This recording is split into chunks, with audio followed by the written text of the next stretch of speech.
mashaayika gurguddaa barattoota warra paarlaamaa keessaa hundaa wajjin hin jirra yeroo ammaa kana keessa.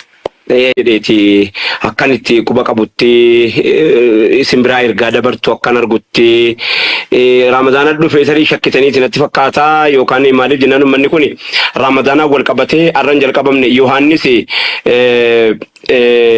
hamma wallotti duule sana irra caalaan hammin irratti duule irra caalaan yeroo inni hin dadhaban jedhee yaadu yeroo Ramadaanaa ture.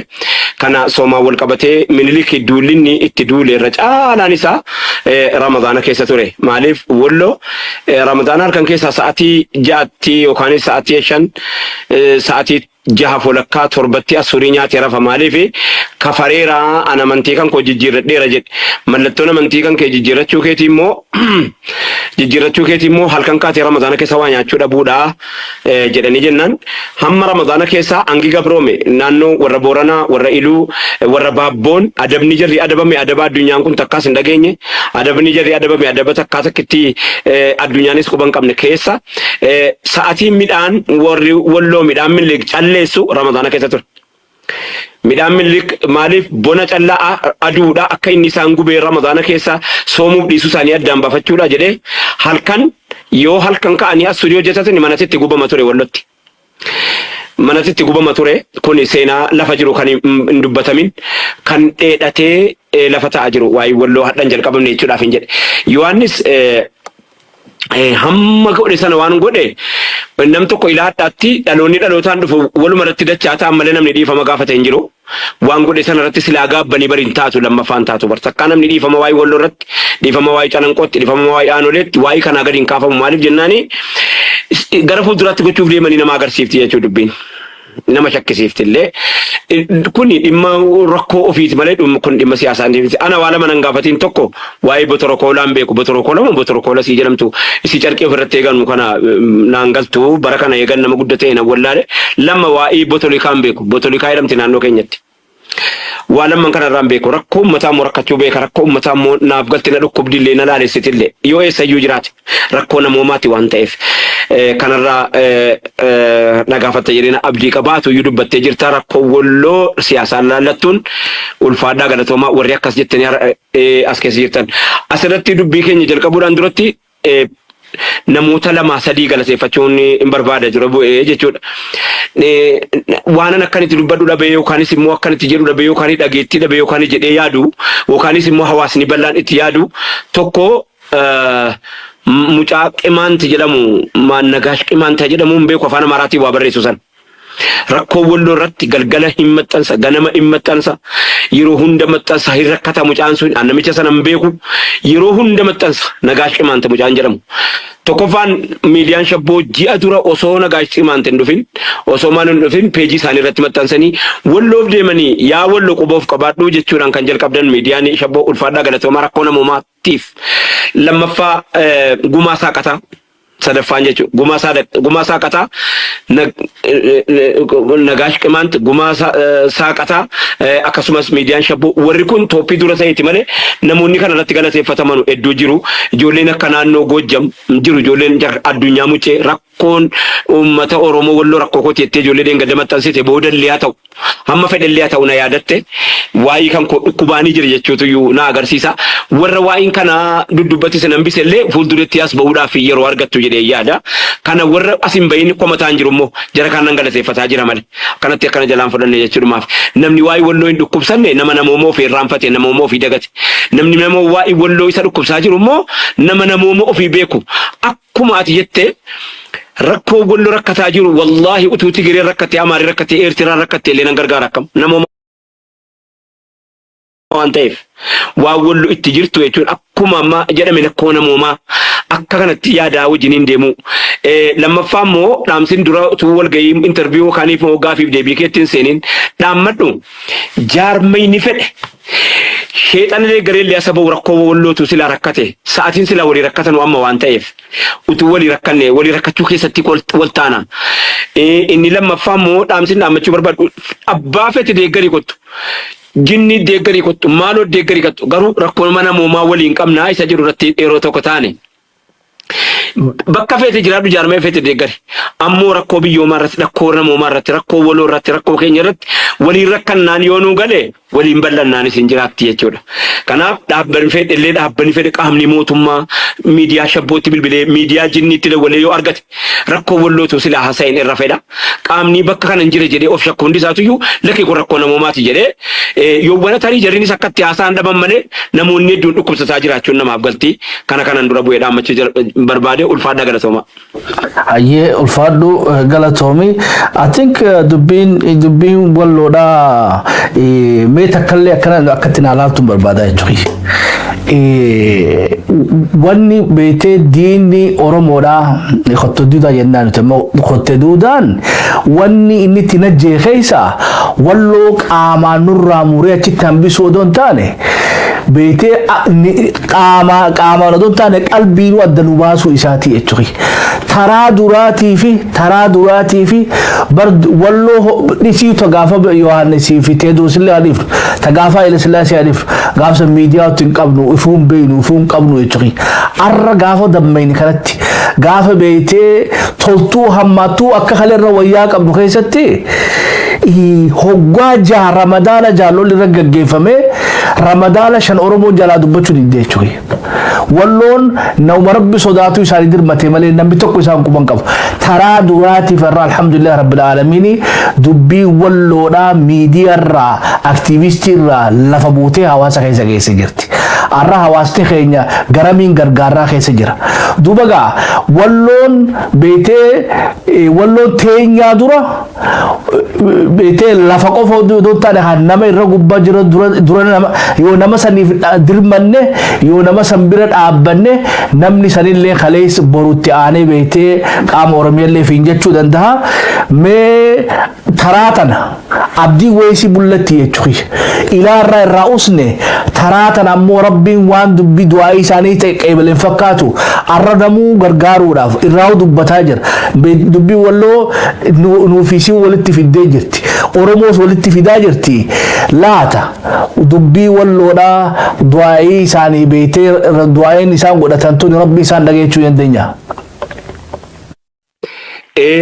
Wallo kuni ofuma asiitiif waan jalqabne waan ammatti jedhaa jirtu kana durii gaafa Yohaannis yeroo Yohaannis Jamalul Aaniyyiin darasaa Harargeedhaa uummata kana walitti fiduudhaa jedhanii Aaniyyi jechuun beekiga Anniyyaa warra Anniyyaatu Aaniyyi jedhama Jimmatti Sadacha jedhamu naannoo Shawaa kanaa fi gara Oloo karaa Wallaggaa fi Iluu Baaboor keessatti jarri kun Sadacha jedhamanii waamamu.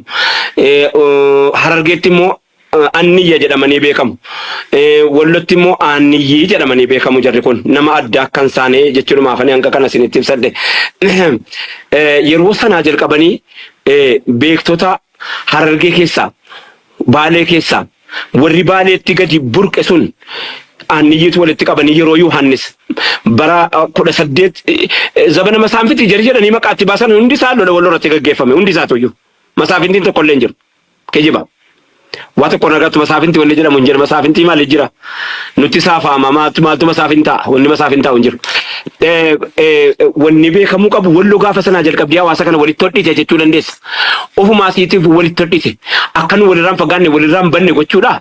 Sheekii Abbaa Gurraachaa jettamu Muftii Daawud jettamu warri isaan irratti irra caalaa xiyyeeffatanii warra godhanii Jimmaa nama fudhatanii Wallaggaa nama fudhatanii Iluu Baaborii nama fudhatanii siilakkaa hin danda'an Sheekotii Abbaa Baluu jedhe Sheekotii Abbaa Baluu jedhe gaara mul'ataa irraa warra isaan fudhatan warra agartee jarri ituu humbanna irraa fudhatanii barsiifatanii tokko godhanii akka nu walloo mataa keessa kaayyannu nu godhani warri darban sun seenaa gaarii galmeeffatanii biraa deemanii har'a mataa keenya keessatti illee hiree haasa'u hiree waa'ee walloo haasa'u illee nu ka'an walloo Oromoo ummata Oromiyaa kana tiksuudhaaf kiddoo taate ta'aa jirti. Wanni tokko yoo qadaaddiin qabaanne beeki waan argatetti seena.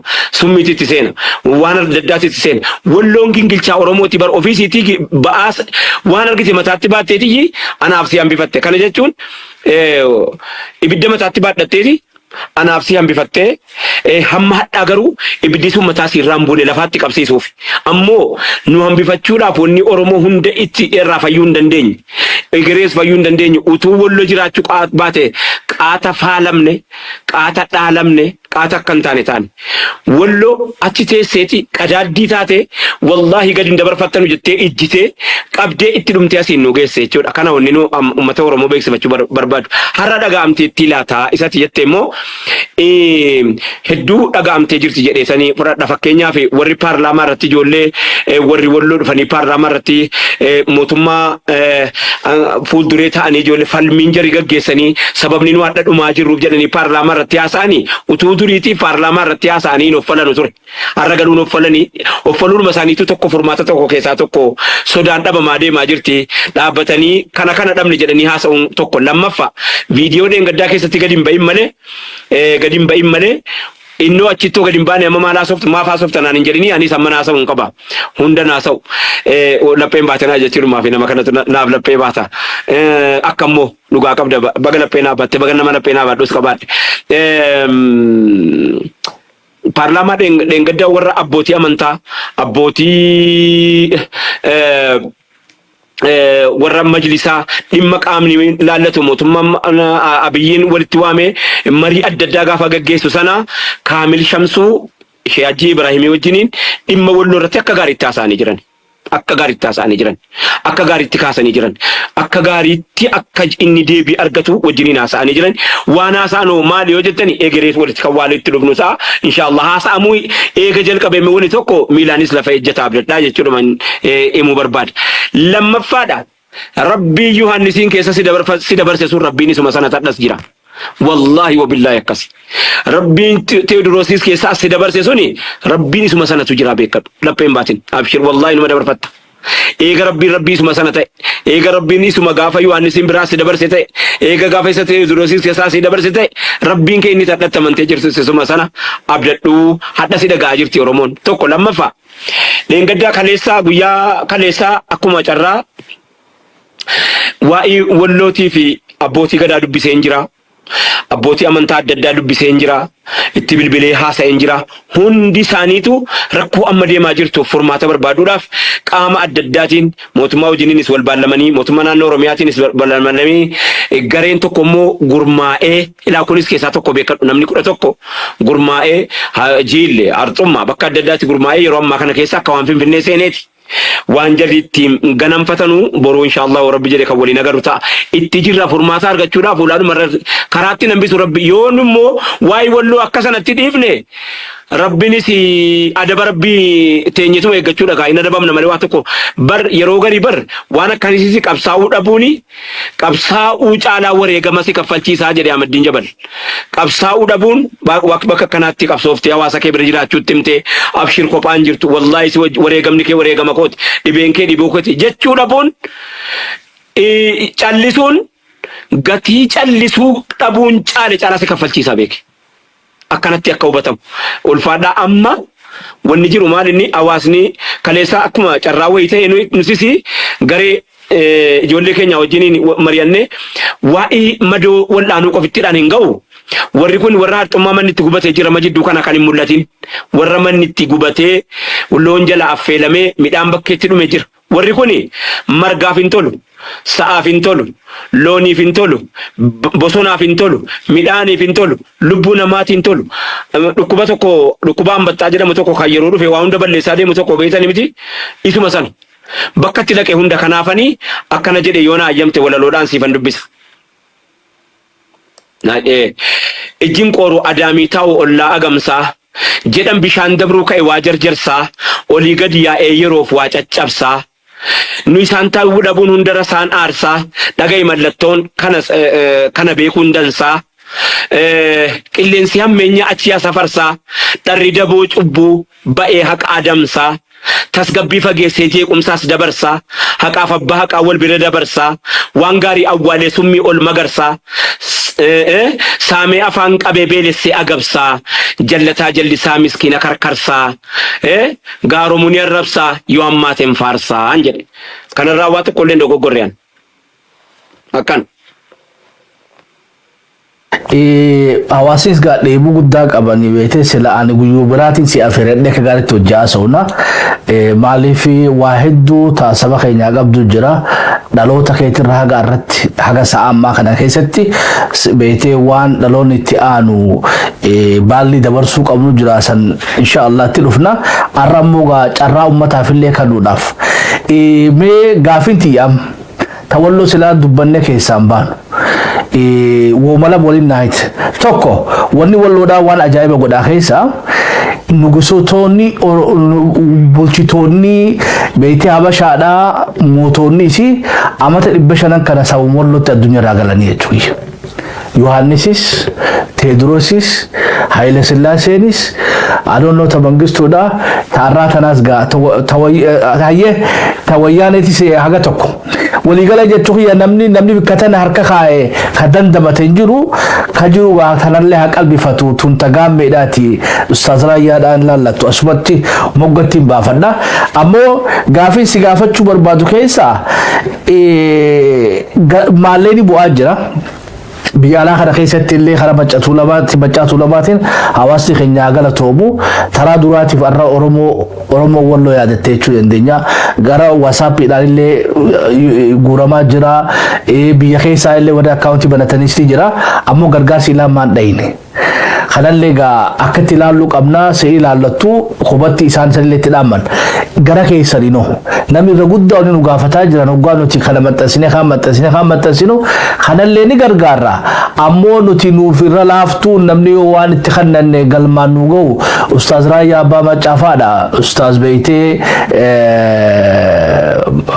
maqaan isaa mana jalaa badiyaayyee waahiloota kee warra waliin hojjettu Sufiyaan ustaaz Sufiyaan fi namoota waliin hojjetan hundaa'u ummanni waliin gaafataa jiran dhiiroo ustaaz Raayyaa Abbaa Macaa taraa tanoo walloodhaaf bikkatti waa kannannu amaanaatti irra guduunfannu ni qabnaa isin jaani gaafinti yata duraa gargaarsa walloodhaa saniif akkaawuntiin ni qabdani ta seera qabeessaa tan beeytee barullee odiitti itti godhachuu dandeenyu eeyisa geessitanillee isin jechuu dandeenyu takka lammaffaa maallayni hoggaa behoo akkuma warra waliin qabu kanatti ustammoo gargaarsa fuutanii dhaquu dandeessanii because maallayni beeytee yoo midhaanitti zeetatti dawatti hin jijjiiramne faayidaan qabu gaa karaan silaa dabra biraan illee sanis gaa yoo mootummaan jiraatte ni banama ammoo karaan afar silaa waan himattan hin qabdan gaafintiyya gargaarsa arra bu'u kana fuutanii hawaasa keenya kabeelee isanii dhaqqabuu dandeessanii madoo teenya lafarraa guurtanii nu wallaanuu dandeessanii madoon irraa adaamaa dhufte warra maallaqa qabuu dhufe malee irra guddaan madoon mana jirti irra guddaan namaa beeleeti manni irra gubatee ijoolleef daa'imman gaara keessa jiranii gargaa beetee waan qottee duudaan Oromoo walloo fixxee daran beelaas deemutu irra sodaa guddaa qabna meegaa akkaawuntii qabdanii amaanatan achiin nu geessuu dandeessanii. Ulfaadha galatoomaa akkaawuntiin banamtee hedduu banamtee jirti kallattii adda addaatiin artistoonnis akka waan bananii fakkaata namoonni biroosis baay'ee bananii oofaa jirani nutis kunoo akkaawuntiin keenya kunooti kana akkaawuntiin kun baankii Oromiyaa Gamtaa akkasumas baankii Daldalaatii fi baankii Hijiraa kunoo akkuma isin iskiriinii irratti agartanu kana. Amaanaa keenya bakkaan hin geessanii heerragneeti birriin amma ijoolleen shanan gibee warri dubbii kana nu eegaltaan ulfaadhaa galatoomaa shanan gibee tokko akkuma akkaawuntii kana maxxanseen jimmarraa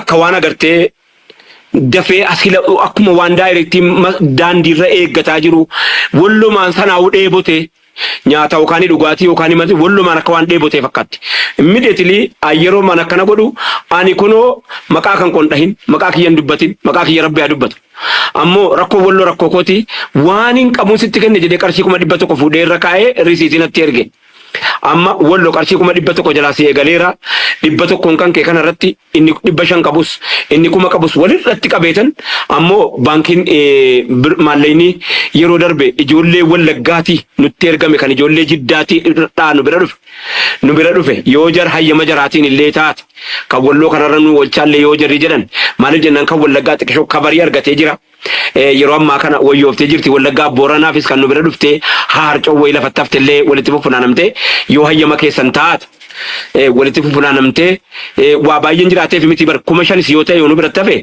amaanaa wallaggaatti iddoo biraa geessuu hin dandeenyu. Kuma kudha yoo ta'es amaanaa Harargeeti yoo kan Harargee ta'e bakka biraa geessuu hin dandeenyu.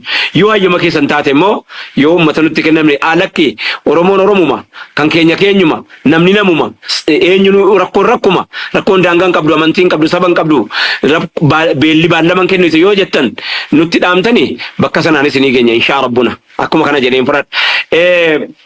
Akkaawuntiin baname kunoo asirratti yoo isin galchitan herregne yeroo gabaabduu keessatti guyyaa 10 qofitti nutti biratti maaliif jennaani ayyama baafna dhayne qaama nageenyaa waan nu hojjetaa jirru kana hundasaa yoo qaamni nageenyaa karaa nu mallatteessine gargaaruu hin dandeenyu quba qabaadha.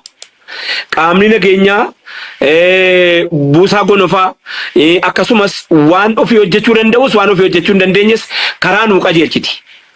Ijoolleen Oromiyaa karaa nu qajeelchiteeti waan akkana Afrikaa qabna yeroo nu jenne xalayaa nu barreessiteeti akka namni karaa irratti yookiin qaamni mootummaa bilisa ta'uu keenya ayyama qabaachuu keenya gibirii gabbaruu keenya oodiitii waggaa goonee kiliraansii fudhachuu keenya itti agarsiifneeti hayyamaa fi meeshaa binnu kanatu yeroo nu jalaa fudhatu tokko maallaqni nu bira galu hammami kan naqee walloon eessa dhaqa harxummamu fursimu walloo kun nama xiqqoo miti.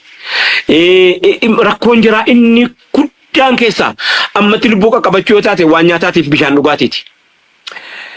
Asirratti abbootiin qabeenyaa warri dhiyoo kana gaafa Booranaa nu bira dhaabbattan yoo diqqoo miidiyaa kanarraa agartan ammas nu daddafa qaama fedheen waa ta'u gargaaruu keessatti dirqamaa miti egereen fiduun yoo egereen fiddanii raayyaa abbaa macaa fuudhanii garee keenya wajjiniin Anaa Sufyaan Usman Jamaal Aliyyiitii fi